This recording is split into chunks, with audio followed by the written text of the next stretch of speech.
L'abbé Ferrand est non seulement un soldat du Christ, ordonné prêtre en 1923, mais c'est aussi un soldat de la France qui, dès les premières années, a souffert dans sa chair de l'occupation allemande et s'est dit « je ne peux pas rester inactif ».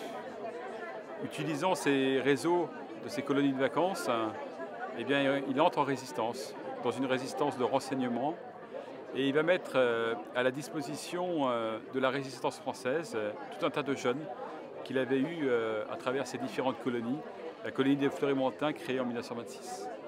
Et à travers ce réseau de jeunes, eh bien, ils vont faire de nombreuses opérations, des parachutages d'armes, construire une radio-émetteur à Avallon, s'occuper de ravitailler des résistants, s'occuper de pilotes britanniques dont les avions avaient été touchés et s'étaient écrasés dans la région. C'est un grand honneur pour nous que d'accueillir le délégué de l'abbaye de la Pierre-qui-Vire. Je ne sais pas si vous le savez, mais il est probable que l'imprimerie secrète de la résistance de mon oncle Bernard se trouvait dans vos murs. Je vous l'ai dit, abbé Ferrand, homme de foi, vocation très jeune. Il fut ordonné prêtre en 1923 et à partir de là, bien sûr, comme soldat du Christ, il se dévoua à la cause de notre sainte religion catholique. Vicaire dans différentes paroisses et en particulier à la cathédrale d'Auxerre, il fut très vite atteint d'une maladie qui lui fit perdre progressivement la vue au point de le rendre presque aveugle, ce qui conduisit l'évêque à le nommer vicaire, donc à Jeanne d'Arc. Sa vie durant, en dehors de tout ce qu'il a fait par ailleurs, il se dévoua à la cause de l'Église catholique, de la foi dans la jeunesse, cette jeunesse qu'il aimait par-dessus tout. La création, j'allais dire de l'ordre, pas tout à fait, mais des Fleury-Montins en est, je pense, la plus belle expression. Colonie de vacances uniquement dévouée à la jeunesse de Lyon, essentiellement d'Auxerre et d'Avallon, installée en Savoie. Et on peut dire aujourd'hui qu'au niveau des Fleury-Montins, c'est plusieurs milliers probablement d'enfants qui ont défilé dans cette organisation où ils ont trouvé non seulement une colonie de vacances dans le sens classique du terme, mais également une haute école de formation. Car lorsqu'ils grimpaient à des sommets à plus de 2000 mètres, comme la Sambuie, la Belle Étoile ou l'Arcano, portant des croix qu'ils allaient planter au niveau de ces sommets, c'était en même temps une école de volonté, une école d'énergie, une école de la vie. L'abbé Ferrand, homme exceptionnel, non par uniquement ses qualités, mais aussi par son charisme, par son amour des autres et avant tout les enfants. Aider les enfants. Son mot d'ordre a toujours été de dire « Il n'appartient qu'à vous d'évoluer dans votre vie, de prendre sur vous-même et d'avancer. » Le 2 juillet 1949, lors d'une cérémonie nationale présidée par le président de la République au Panthéon, 2 plaques de pierre rappellent le nom de 197 écrivains morts pour la France. À côté, notamment de Charles Péguy, Alain Fournier et de son ancien camarade de classe Antoine de Saint-Exupéry, on trouve le nom de l'abbé Bernard Ferrand. Aujourd'hui, 89 ans plus tard, la colonie des Fleury-Montins poursuit l'œuvre de l'abbé Ferrand. Cet été, le vieux moulin a résonné du rire de plus d'une centaine d'enfants. Je laisserai le dernier mot à l'abbé Ferrand. Malgré les moments difficiles de votre vie, malgré les railleries, restez bon jusqu'au bout. Homme de foi, homme de la jeunesse, et puis véritable soldat de la France qui, dès le premier jour, n'a pas supporté l'invasion de notre pays par les Allemands. Il ne l'a pas supporté. Dans le même temps, en tant que prêtre, que pouvait-il faire?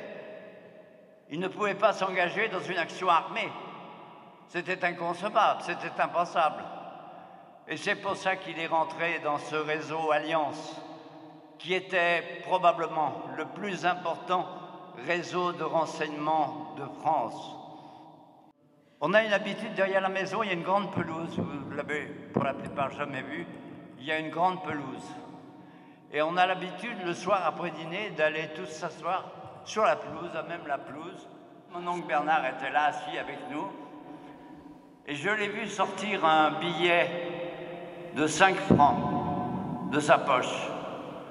Et il l'a donné à ma sœur Jacqueline en lui disant « Tu auras peut-être bientôt, tu seras peut-être obligé de célébrer une messe pour moi. » Il avait donc un premier sentiment de prémonition. Et puis un jour est arrivé le drame. Et le drame, c'est quoi? C'est la trahison. Car il y a eu trahison. 60 arrestations. 60 arrestations, c'est énorme. Et mon oncle Bernard, avec Monsieur Rob, avec une partie de l'équipe qu'il avait construite, ont été arrêtés devant le cimetière d'Avallon. Et là, ils avaient une pièce accusatrice majeure, puisqu'ils étaient porteurs d'un poste émetteur. Arrêtés à Avallon, transférés d'abord à Dijon, ensuite dans la région parisienne, ensuite à Schirmeck, et enfin au camp de concentration du Struthof. Peu de Français le savent, mais il existait en France un camp de concentration qui était le Struthof. Je ne sais pas si certains d'entre vous sont allés au Struthof. Moi, je suis allé plusieurs fois au Struthof. C'est horrible, c'est indescriptible. On ne peut pas supposer un seul instant que l'humanité soit capable de générer une telle atrocité de ce que l'on peut voir. Lorsque l'on arrive, la première chose que l'on découvre, c'est la potence. L'émotion vous gagne, l'émotion vous étreint, car c'est un spectacle épouvantable.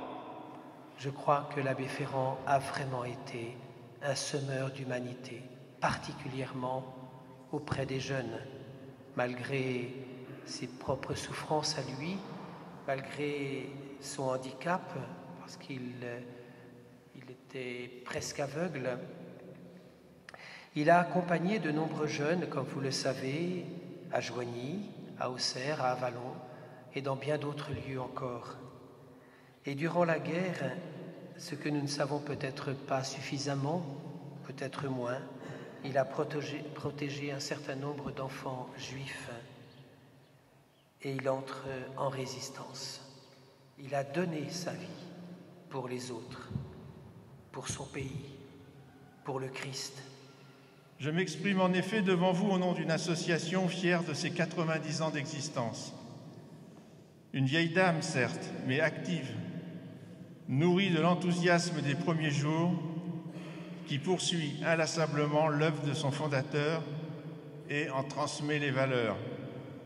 Si notre association a su renaître, se relever, repartir, c'est qu'elle s'est toujours appuyée sur une culture transmise de génération en génération, que synthétise avec bonheur sa devise « Ad summa per alta », par les sommets vers le sommet. Une culture qui s'enrichit du triomphe de l'esprit. Tôt ou tard, l'esprit triomphe, écrira le Père Ferrand. Une culture qui met au centre de sa dynamique l'homme, sa valeur intime, faite de ses convictions spirituelles, morales, sociales, politiques. Je crois, écrit-il encore, au parti de l'homme, avec tout ce que ce mot comporte de spirituel, de moral et d'humain.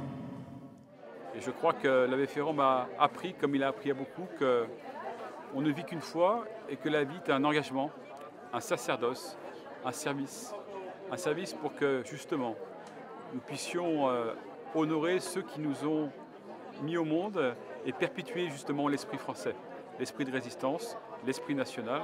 Et je crois que grâce à l'abbé Ferrand, eh bien, nous avons eu de nombreux héros. Et je pense que sa disparition brutale, puisqu'il a été exécuté d'une balle dans la tête au camp du Struthof, eh bien, aujourd'hui, il faut pareil, il faut s'engager en sachant que le sacrifice peut être un sacrifice douloureux. Mais voilà, c'est ça l'esprit français, c'est ça l'âme française. Et nous sommes très heureux aujourd'hui de rendre hommage à ce grand héros qu'a été l'abbé Ferrand. Mort pour la France. Le duc Bernard. Mort pour la France. Rousseau Jacques. Mort pour la France. Charles Sidou. Mort pour la France. Charles Georges. Mort pour la France. Justin Lanclume. Mort pour la France. Lucien Lanclume. Mort pour la France.